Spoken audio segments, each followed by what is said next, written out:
Hello, ladies and gentlemen, my name is Kronos, and today I would like to analyze with you guys a game I played yesterday against a member of the SHOGI Discord server. This was a handicap game, and I would like to show you guys a few things about this handicap game, which I found very fun, and things you could learn about it.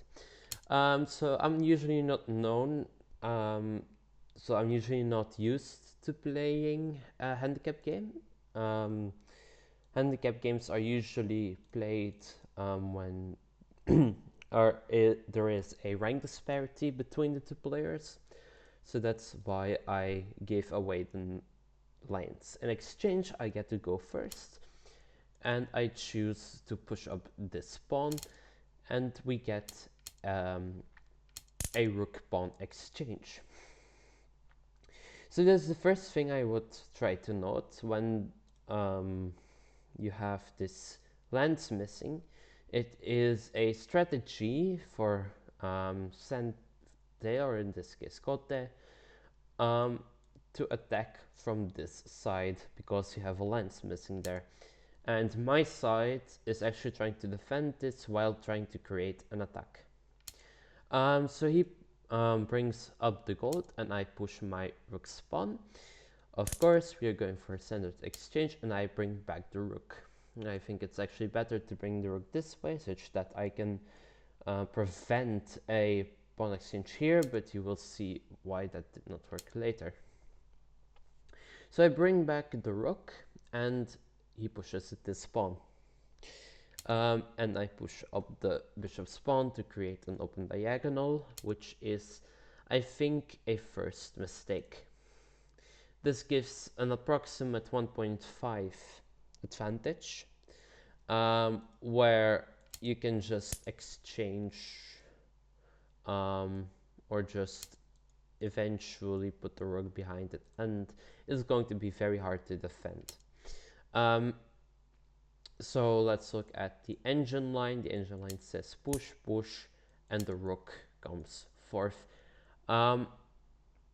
Because I can just not defend this. Example,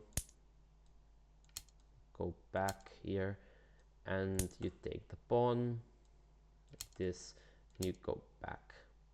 This would be a normal exchange, and of course gold is going to be better. So he brings up the silver to come and attack. I push up this pawn such that I have space for my pieces to move around. And we get this scenario. Also, it leaves way for my rook to come in at any given moment, and he pushes this pawn, and I bring over the rook. The first thing or tactic which could have been used is to bring over the rook like this, which is something which he tries, and I go to defend this pawn such that I can move my rook eventually. And this is the moment where I'm already behind quite a bit, but I have a secret strategy, which is this pawn push. If we get this, we essentially take, and we say, okay, fine, and we are going to take. This, if he was to promote, you just run away. And look at the evaluation bar, it's going to be +1, 3. It's going to be okay, okay? And after this pawn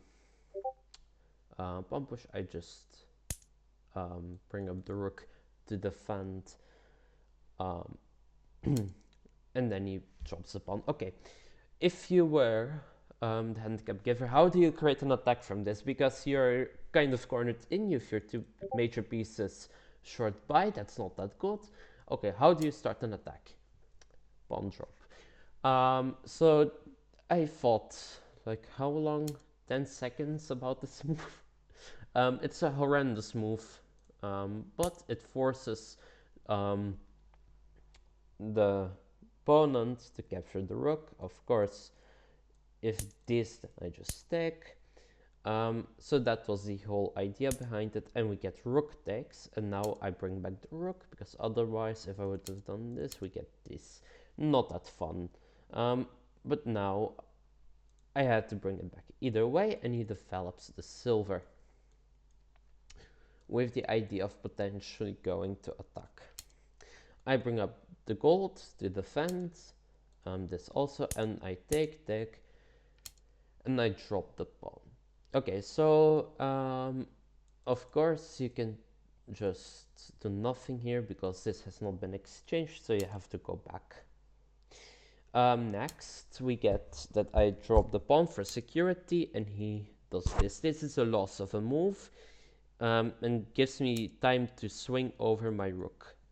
The idea of this move was basically to go over and beyond, to try to do some shenanigans.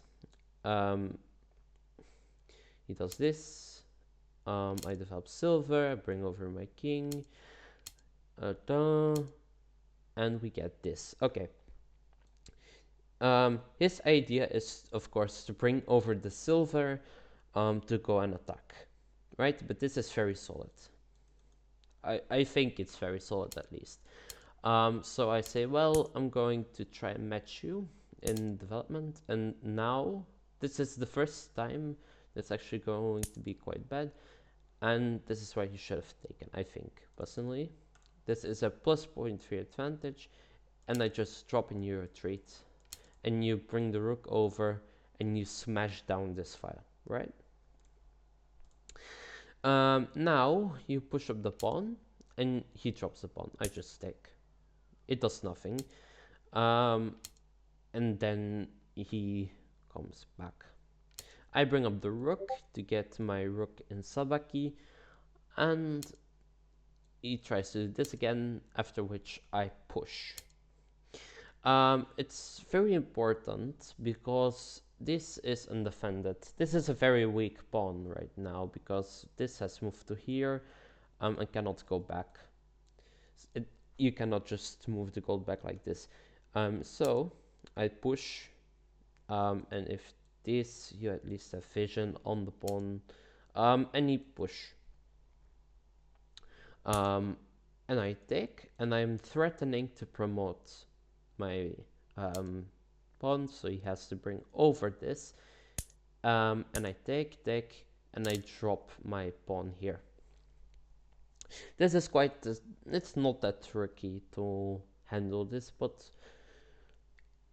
eventually I'm going to try to push up. He's going to sack, get the bishop in there. I'm going to drop the silver here. It's going to get messy, at least. It's not going to be an easy victory, so he promotes the lands. And I bring my king closer, such that this cannot happen. And he drops the pawn. After which I push this pawn. This is a mistake, and we get a +4 advantage. But at least I'm making counterplay. He should have definitely promoted, and I think I should have taken or something like this. This would have been like, what does the engine say? Yeah, just run the king, and just eat it. Yeah, okay, fine. It's very losing. But this is the moment where I got my comeback with this move. Oh, this move. How long did it take me? Like 2 seconds. This move wins the game on the spot. Why does it win me the game? It wins the game because let's say you retreat, then I capture. Oh, oops. I capture. And I go back eventually, right? Like, this is already pretty horrible. I'm gonna drop this here. I'm going to get a token. It's going to be hell. Okay, how about I'm just saying going here. Then I'm going to take with check. And if you do this, I'm going to take. If you're going to move your king, actually I'm just going to capture it. That's a threat mate on the king. If you are not defending well, and of course this threat exists again. Next we have pawn drop, which was played in the game, after which I just capture the silver. You take here and I take, and that's